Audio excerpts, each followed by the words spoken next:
On se retrouve pour un nouvel épisode de Fit Talk où on va partir d'une problématique qu'on rencontre toutes et essayer de la comprendre et de surtout trouver des solutions. Aujourd'hui, au-delà d'une problématique, c'est plus un désir qui revient énormément. Je ne sais pas combien de fois j'ai entendu les filles que j'ai en coaching dès qu'elles commencent me dire que leur objectif, c'est quoi? C'est qu'elles veulent avoir le même corps que Sissi Mua. À la base, j'étais pas partie pour faire ce sujet-là, pour ce second épisode de Fit Talk, mais comme je vous l'ai dit, vraiment, là j'ai eu pas mal de filles qui ont débuté le coaching et c'est revenu vraiment très souvent et même vous en DM sur Instagram parce que c'est là où vous venez le plus me parler en privé. Très souvent ça revient. Alors c'est pas tout le temps que Sissi Mua, ça peut être d'autres fit girls, mais c'est quand même une des fit girls qui revient vraiment le plus fréquemment et c'est pour ça que je me suis dit que ça pourrait vraiment en intéresser du coup beaucoup de faire cette vidéo, de partir en fait de ce désir, de cet objectif d'obtenir exactement le même physique que Sissi Mua et d'essayer de creuser un peu et de voir si c'est possible, si c'est impossible, comment s'y prendre, qu'est-ce qu'il y a derrière ce physique, parce que je trouve que c'est très intéressant de voir un peu les coulisses de ce qui se passe derrière une silhouette, parce qu'il y a forcément quelque chose au niveau de l'entraînement, au niveau de l'alimentation, enfin voilà. Le tout accompagné de mon petit café. Je vous encourage à aller vous préparer une petite boisson chaude ou froide, mais installez-vous. J'espère en tout cas que cette vidéo va vous plaire. Si c'est le cas, n'hésitez pas à liker la vidéo et à vous abonner à la chaîne. Et c'est parti pour ce tout nouvel épisode de Fit Talk. Je suis descendue avec vous là dans mon home gym parce que je vais faire ma séance. Mais avant ça, je voulais qu'on fasse le constat un petit peu de ce désir, de cet objectif d'atteindre absolument la silhouette de Sissi Mua. Déjà, ce qu'il faut comprendre, c'est que c'est impossible d'avoir exactement le corps de Sissi Mua. Tout simplement parce que on est toutes différentes. On part pas toutes du même niveau. On n'a pas toutes la même morphologie, les mêmes os, la même structure osseuse. Et pour avoir pas mal de filles en coaching qui m'envoient leurs photos, parce que c'est très important de voir la silhouette d'une personne pour justement l'analyser et pour voir un petit peu ce qu'on peut faire ensuite avec un programme d'entraînement adapté, avec une diète personnalisée. Eh bien, je vois que vraiment deux corps ne se ressemblent pas. Ce qui va changer, ça va être la longueur des jambes. Il va y avoir des filles qui auront des jambes plus longues, des jambes plus courtes, un bassin plus large, un bassin plus étroit, même une cage thoracique plus étroite et parfois il y a des cages thoraciques qui sont vraiment larges, ce qui modifie complètement une silhouette. Pareil, des épaules plutôt larges ou étroites, ce qui fait que une silhouette va être plutôt en forme de V ou plutôt en forme de A ou plutôt en forme de X. Il y a énormément de silhouettes différentes et encore heureux parce que si on avait tous le même corps, comment est-ce qu'on se différencie, comment est-ce qu'on peut développer un peu notre singularité? C'est aussi important d'être un peu unique en quelque sorte, pas être juste des copies. Mais en ce sens, voilà, vous comprenez que du coup, c'est impossible d'obtenir un corps. Enfin, de se dire, je veux ressembler à cette personne, je veux avoir exactement le même corps, je veux avoir les mêmes jambes, je veux avoir machin, parce que c'est pas possible. On peut pas se mettre sa tête sur le corps de quelqu'un d'autre. Il faut toujours partir de notre base à nous. On a vu qu'on a nos différences sur à la fois notre morphologie, notre structure osseuse, mais il y a aussi ensuite sur nos muscles. Il y a des muscles qui seront plus ou moins longs chez une personne. Quand les muscles sont longs, ils ont tendance à se développer, à prendre plus de place et donc en fait à être plus imposants sur une silhouette. Par exemple, si on observe la silhouette de Sissi Mua et qu'on essaie d'analyser un petit peu la longueur de ses muscles, eh bien on peut voir que Sissi elle a un point fort au niveau des fessiers parce qu'ils viennent s'insérer bas. Donc une personne qui n'a pas cette particularité, qui aura des fessiers plutôt courts, ne pourra pas espérer avoir exactement le même rendu que Sissi Mua. Ça n'empêche pas qu'on peut tous améliorer notre base. Pareil au niveau de la répartition et le stockage du gras. Là aussi, on n'est pas tous égaux par rapport à ça. Je prends par exemple mon propre exemple. Moi, je stocke principalement au niveau du bas du corps. Nous, les filles, on est assez nombreuses à répartir le gras de cette manière. Le répartir principalement sur les cuisses, sur les fesses, sur les hanches aussi. Donc moi, par exemple, c'est mon cas. Mais il y a des personnes qui vont complètement stocker le gras manière différente. Moi j'ai plus un regard au niveau des femmes de par le coaching, mais je peux voir par exemple que j'ai des filles qui vont stocker 0 gras sur les cuisses, sur les fesses, et elles vont stocker principalement au niveau du haut du corps, donc au niveau de l'abdomen, des bras. Enfin, on est complètement inégaux un petit peu sur tous ces domaines-là. Donc déjà au niveau de cet objectif d'obtenir le corps, là en l'occurrence de Sissi Mua, mais ça vaut pour n'importe quelle fit girl, n'importe quel physique qu'on peut repérer et se dire oh il est beau, je veux être comme ça. Si on a ce recul de se dire ok, j'ai toutes ces particularités qui font que je suis moi, elle a toutes ces particularités qui font qu'elle est elle, je ne vais pas pouvoir obtenir exactement le même corps. Par contre, ce qui est possible, c'est de se rapprocher d'un résultat similaire qui ne sera pas identique. On peut repérer que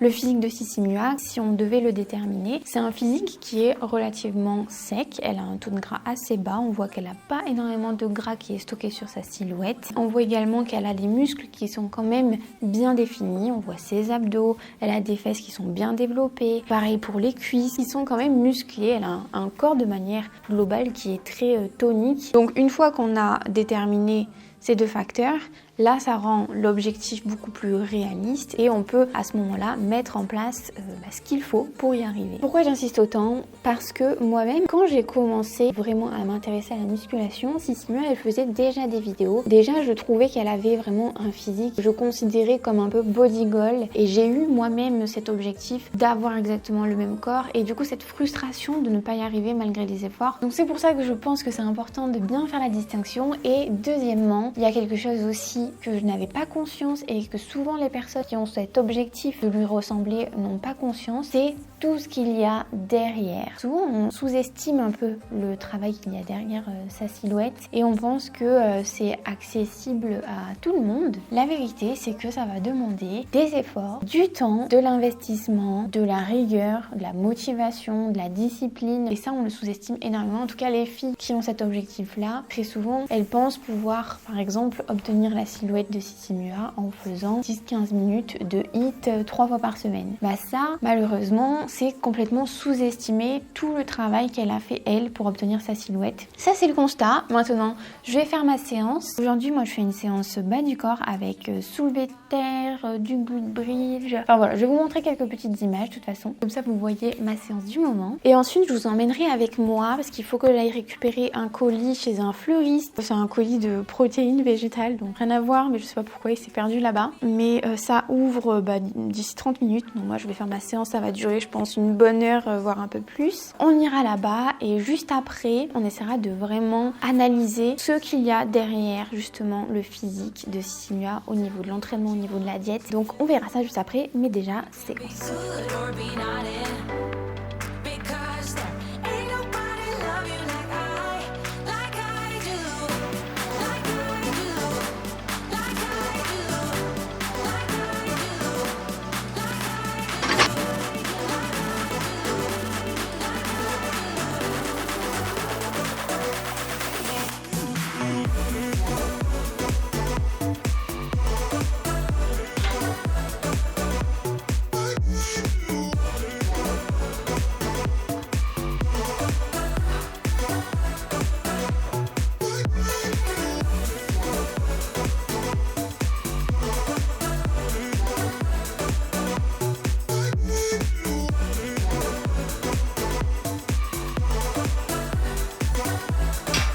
Ok, donc séance terminée pour moi.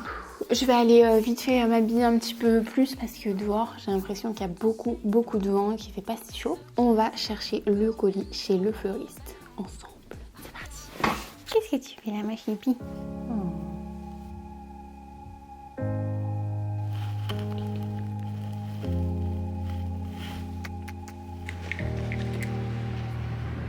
Voilà, j'ai fait tout ce que je voulais faire. Je suis allée récupérer mon petit colis qui est là, enfin petit, il est plutôt gros, hein. J'ai pris pas mal de protéines végétales, j'ai pris plein de goûts différents pour tester. Ensuite, chez le fleuriste, ils avaient un rayon où il y avait pas mal de vaisselle et j'ai pris une assiette, je vais l'ouvrir pour vous montrer. Mais c'est typiquement le genre d'assiette que j'adore. Pas trop grosse avec un rebord. Là, ça c'est parfait pour les beaux jours qui arrivent, pour faire des assiettes où de la base c'est de la salade, de la mâche et tout ça, et puis ensuite on rajoute plein de trucs, mais aussi pour les plats en sauce et tout ça. Donc voilà, il y avait la même en vert foncé, j'ai hésité, mais j'adore le beige, donc voilà.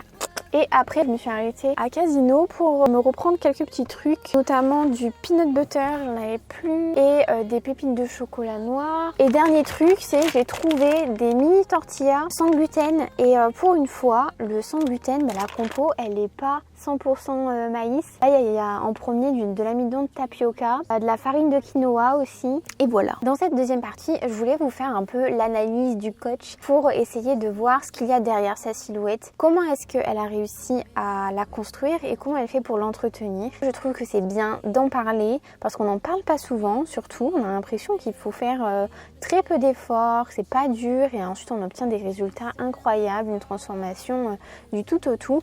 Mais c'est malheureusement pas la réalité. Donc voilà, moi j'essaye d'avoir ce discours de plus en plus parce que je me rends compte encore plus avec les coachings que on pense que c'est très simple et du coup à la moindre difficulté on arrête. Si on veut changer, il faut changer beaucoup de choses. Le changement c'est ce qu'il y a de plus compliqué, surtout quand c'est un changement quotidien qui touche à l'alimentation, à la pratique du sport. Après je tiens quand même à faire un petit disclaimer avant de faire cette analyse en tant que moi, Fanny, coach sportif, mais aussi Fanny qui suit Sissi depuis pas mal d'années. Parce que au final, la seule personne qui peut nous dire comment est-ce qu'elle en est arrivée là au niveau de la diète, l'entraînement, tout ça, ça reste en premier lieu Sissi elle-même. Mais voilà, je voulais quand même essayer de faire une analyse constructive avec vous pour qu'on puisse essayer de comprendre ensemble. Parce que je pense qu'il y a beaucoup de filles qui en ont besoin, tout simplement. Dans un tout premier temps, je vais vous afficher à l'écran une analyse de sa silhouette, de sa morphologie et de pourquoi est-ce que sa silhouette elle rond comme ça. Après, en dehors de ça, il y a aussi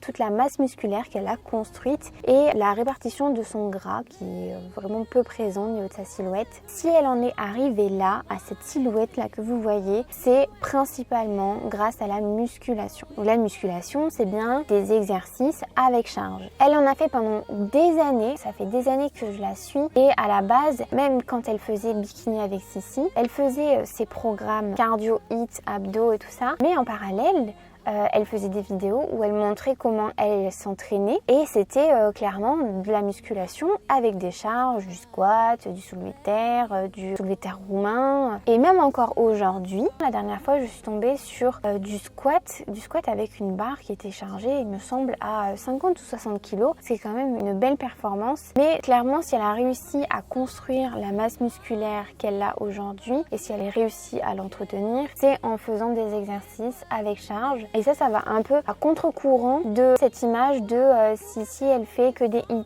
Et du coup on fait le raccourci hit cardio égale sa silhouette, fesses bombées, tout ça. Mais la vérité c'est que elle a des années et des années de musculation derrière elle et encore aujourd'hui. Et en plus de ça, le deuxième point c'est que c'est son travail. Toute sa vie est centrée autour du sport, autour du fitness, mais aussi de la musculation. Toutes les vidéos qu'elle filme, c'est un volume de sport qui est énorme, qui est bien plus important que la majorité d'entre nous. Donc à la fois il y a sa pratique, à la fois il y a son travail qui est de partager du contenu autour du fitness et tout ça en fait ça demande un investissement tellement énorme qu'il y a peu de monde qui pourrait tenir son rythme à la fois sportif mais aussi de la diète. Quand j'ai fait la vidéo sur Sissi, j'ai suivi une de ses journées dans son assiette et ce que j'ai pu observer parce que elle ne compte pas ses calories. D'ailleurs ça a fait l'objet d'une dernière vidéo. Qu'est-ce qui fait mon coco?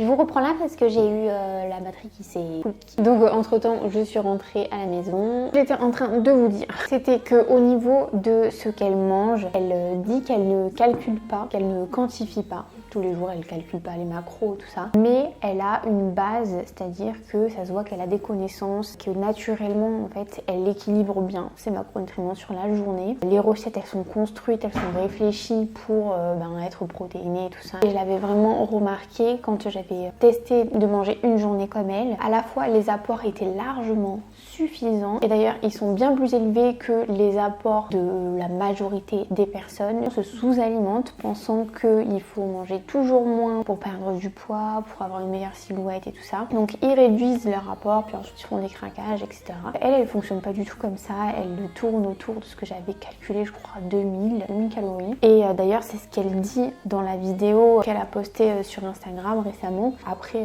vous le savez, je vous le dis, mais chacun aura des besoins caloriques différents en fonction de comment est-ce qu'il réagit. Donc encore une fois, ça doit nous faire réfléchir et faire réfléchir les filles qui, pour avoir sa silhouette, baissent leur rapport sur une journée. Ça peut vraiment aller très très bas, moi, de ce que j'ai vu. Je vous en ai déjà parlé dans le premier épisode de Fit Talk. Donc voilà, on voit quand même que globalement, derrière tout ce qu'elle fait dans les coulisses de Sissi Mua, elle s'entraîne en musculation, elle charge lourd, elle a pas mal d'années de pratique, elle a un mode de vie très actif et surtout, elle a des apports alimentaires qui sont adaptés à elle et qui sont suffisants. Je vais finir de ranger ça parce que du coup, moi, je n'ai rien rangé, je vous ai parlé, hein, tout est posé là.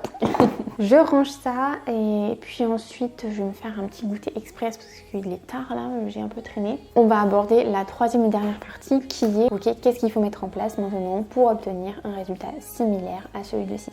Mais d'abord on range. Je me suis pris cette saveur là, cookie and cream, pour tester, j'ai jamais goûté. On va voir ce que ça donne, je vais me le faire là je pense au goûter. Avec des petites pépites de chocolat, je pense que je vais me faire une espèce de bol avec avoine, protéines, on va voir.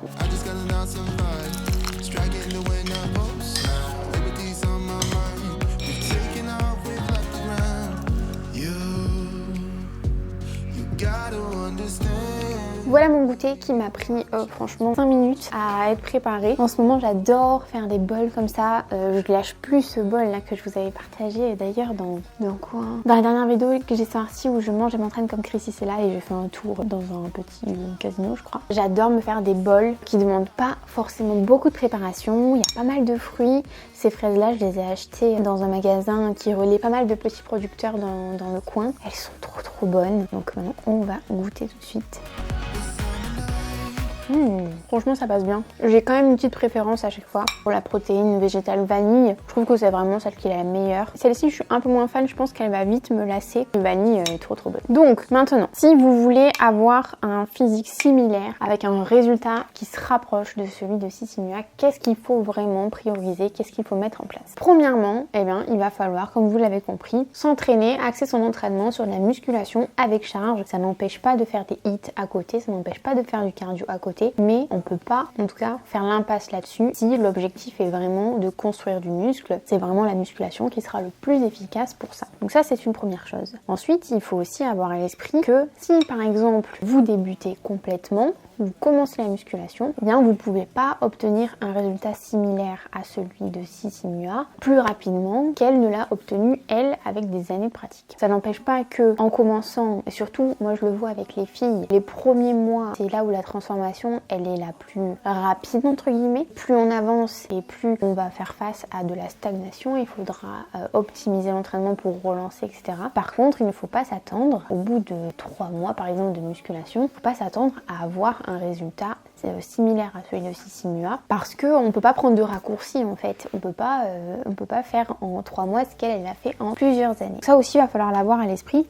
Parce qu'on n'en a pas parlé en plus dans cette vidéo, c'est le facteur temps. Le facteur, ça fait combien de temps que je m'entraîne. Ça a bien sûr une répercussion sur le résultat. C'est normal. Pour autant, ça ne doit pas vous décourager de commencer parce que c'est comme ça en fait, c'est un processus d'évolution. Vous allez vous transformer petit à petit jusqu'à arriver à votre objectif. Il faut plus voir ça comme un changement dans son mode de vie pour atteindre un résultat plutôt qu'un challenge pendant un temps donné où on se donne à fond et ensuite on pense arrêter. C'est là qu'il y a la petite différence, il faut vraiment faire des changements durables. En plus de ça, avant de vouloir être aussi sèche que Sissi Mua, si ce n'est pas le cas de base, vraiment faire un focus sur la musculation et du coup manger plus. Il va falloir d'abord passer par l'étape construire sa masse musculaire et ensuite vouloir sécher. C'est pas dans le sens inverse, sinon c'est contre-productif. Manger suffisamment. Si elle avait fait par exemple ce que beaucoup de filles font en première intention quand elles veulent perdre du poids, c'est-à-dire vraiment manger très peu, bah, si elle avait fait ça, elle n'aurait pas pu obtenir les résultats qu'elle a aujourd'hui